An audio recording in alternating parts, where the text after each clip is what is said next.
When you've got the proper sight alignment, you'll see the front sight razor sharp. We're going to start with a blank target, so you learn to focus your attention on the sights, not the target. Right.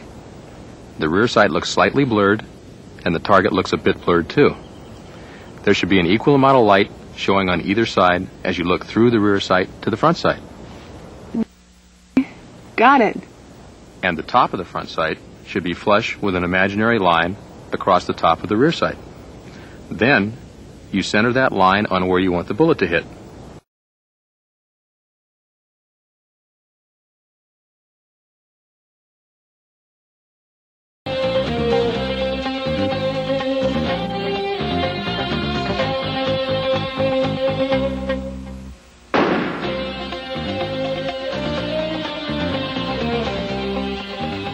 Most expert instructors agree that good shooting begins behind the sight picture.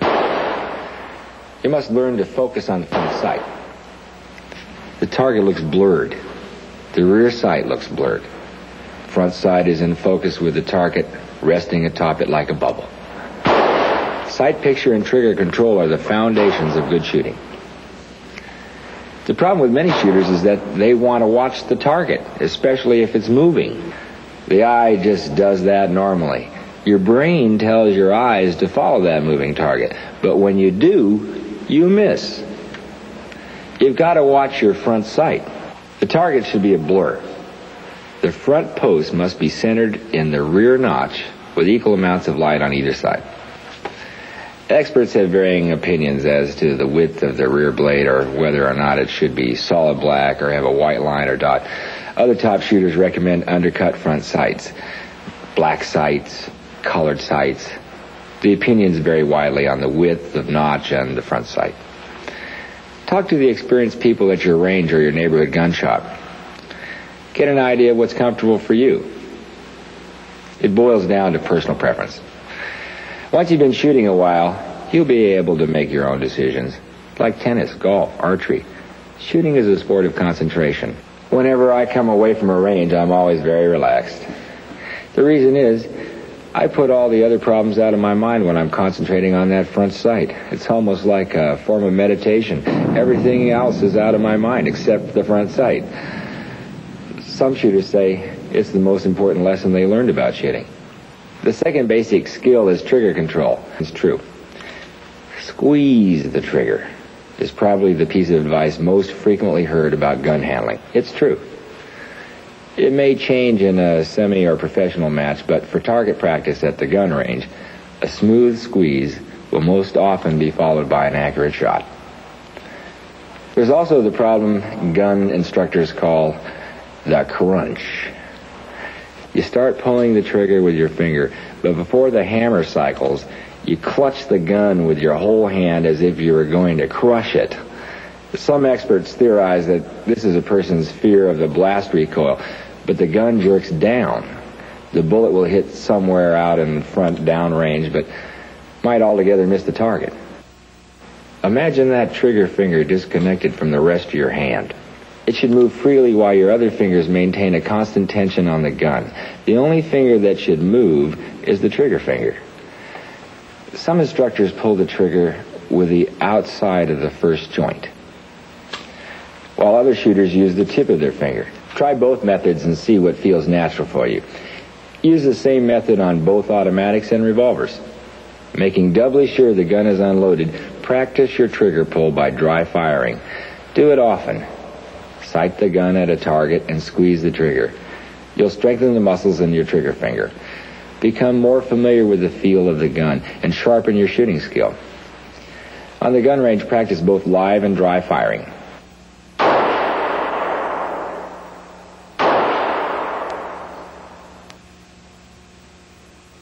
Be surprised every time that gun goes off. Because if you anticipate the blast recoil, you'll flinch and be way off the target. Try loading 3 cylinders of a revolver with live rounds, the remaining 3 with fired rounds. On the firing line, spin the cylinder. You won't know if it's a live round coming up. It's easy to tell when you flinch. And great to know when you don't. The same is true for automatics.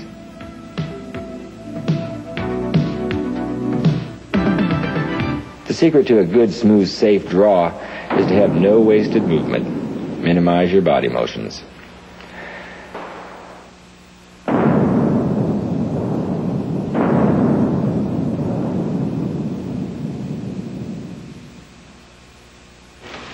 You can use this grip for either revolvers or automatics. The strong hand thumb knocks off the safety. The weak hand grabs the strong hand around the gun, and the weak hand thumb pushes down on top of the strong hand thumb. The weak hand index finger pushes up on the bottom of the trigger guard, resulting in a very stable and balanced, strong grip.